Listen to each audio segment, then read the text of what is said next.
A 150-pound Cane Corso was found chained to a fence post in the middle of nowhere, with scars around his neck so deep you could see the muscle underneath.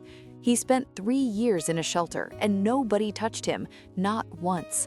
But what happened when a 6-month-old baby girl reached for his face will change everything you think you know about this breed. They found him on a Tuesday morning in July, chained to a metal fence post behind an abandoned gas station off Route 9 in southern Georgia. No food, no water, no shade. Just a 150-pound Cane Corso with a chain wrapped so tightly around his neck that the rust had fused with his skin. The scars went 3 layers deep. Animal control said he had been there for at least 5 days, maybe longer. Nobody called it in. Nobody stopped. He was invisible. They named him Brutus at the shelter, not because he was brutal, because they didn't know what else to call a dog that big, that scarred, that silent. Brutus didn't bark when they brought him in. He didn't growl. He didn't flinch. He just stood there, 150 pounds of gray muscle and deep wrinkles, staring at the floor like he had already accepted that the world had nothing left to offer him. The shelter labeled him unadoptable, not aggressive, just shut down. In 3 years, over 300 families walked past his kennel. Some stopped to look, most kept walking the second they saw his size. A few asked questions, but changed their minds when they read his file. Found chained, history unknown, not recommended for families with children. 3 years. 1,096 days. That is how long Brutus sat in that kennel. He never once wagged his tail. He never once walked to the front when visitors came. The shelter staff said he had given up on people a long time ago, and honestly, no one could blame him. Here is what most people don't understand about Cane Corsos. They were bred in Italy as guardian dogs. They are fiercely loyal, deeply emotional, and they attach to their families like nothing else on earth. But when a Cane Corso has no one to protect, all that loyalty turns inward. It becomes grief, it becomes silence, and eventually it becomes surrender. Brutus had surrendered. And then Megan and Chris walked in. They weren't looking for a big dog. Megan had just given birth to their daughter Lily 4 months earlier, and Chris wanted something small, a cavalier maybe, something that wouldn't knock the baby over. But Megan saw Brutus through the glass. He was lying in the corner, his massive head flat on the concrete, eyes open but looking at nothing. "How long has he been here?" she asked. The volunteer pulled up his file. 3 years. He's our longest resident." Chris shook his head. "Babe, we have a newborn." But Megan was already kneeling in front of the glass. "Has anyone ever touched him?" The volunteer went quiet. "Not really. He doesn't let people close." They asked to meet him anyway. The volunteer opened the kennel door slowly.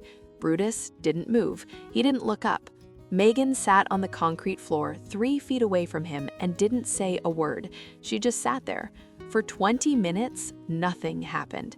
Then Lily, strapped to Megan's chest in a carrier, made a sound, a small, soft coo. Brutus lifted his head for the first time. He looked at the baby, and something behind those dark brown eyes shifted.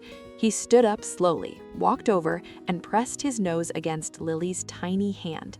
Lily wrapped her fingers around his muzzle.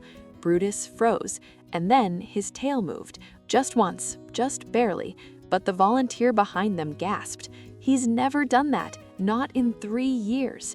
"We're taking him home," Megan said. Chris didn't argue. He couldn't, not after what he just saw. The first month was hard. Brutus didn't trust doors. He flinched when they closed, as if he expected to be locked in again. He wouldn't eat from a bowl because he had never had one. He ate off the floor, crouched low like someone was going to take it away. At night, he paced, his nails clicking against the kitchen tile until 3 or 4 in the morning. But with Lily, everything was different. From the very first night, Brutus slept beside her crib, not at the foot of the bed, not in the hallway, right beside it, his massive body pressed against the wooden bars, his head resting on his paws, facing the door, every single night, without exception.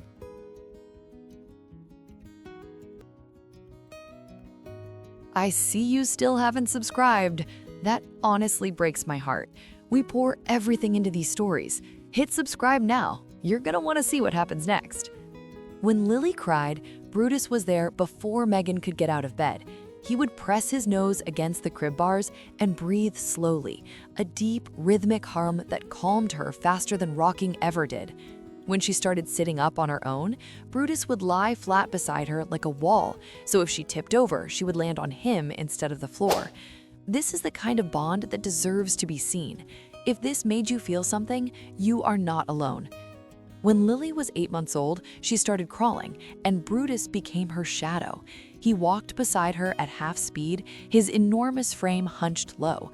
If she crawled toward the stairs, he would step in front and block her with his body. Megan filmed it once, Lily grabbing fistfuls of his wrinkled face while Brutus sat completely still, eyes half closed, tails slowly sweeping the floor. That clip got shared over 40,000 times. But the night that changed everything happened in March. Lily was 10 months old. It was 3:12 a.m. Megan and Chris were asleep. Brutus was in his usual spot beside the crib. At 3:12, Brutus began barking, not his usual silence, a bark so deep and so loud it shook the baby monitor on the nightstand. Chris ran to the nursery. The room felt wrong. Then he smelled it. Carbon monoxide. The old furnace in the basement had cracked, and the gas had been seeping into the house for hours. Odorless, invisible, deadly. They grabbed Lily and ran. The fire department confirmed it. Carbon monoxide levels were 4 times above the lethal threshold. If they had slept through another 30 minutes, they might not have woken up at all. Brutus had smelled what no detector caught.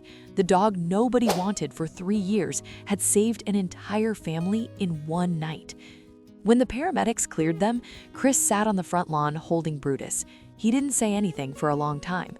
Then he whispered, "They chained you to a fence and left you to die, and you still chose to save us." Brutus leaned into him, all 150 pounds, and closed his eyes.